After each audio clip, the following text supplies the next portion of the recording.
Actually, the preparation time duration or the preparation limit or the time frame actually varies from learner to learner. Not every learner has the same dream or has the same aim or ambition. So it actually varies from one student to the another.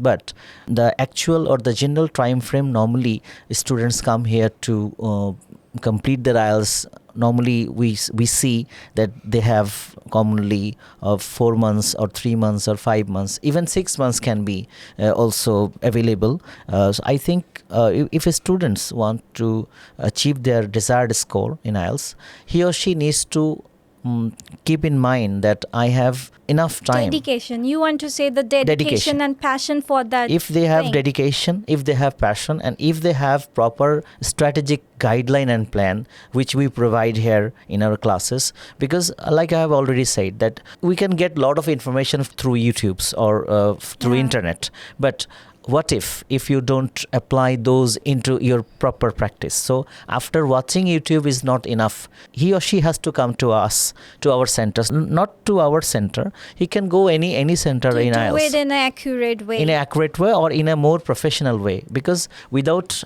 applying the systematic approach, a student cannot make his dream come But true. nowadays people think YouTube and ChatGPT AI has all sort of solutions, so they can just go through it, ask the questions, type the questions, and through the answers they can achieve anything.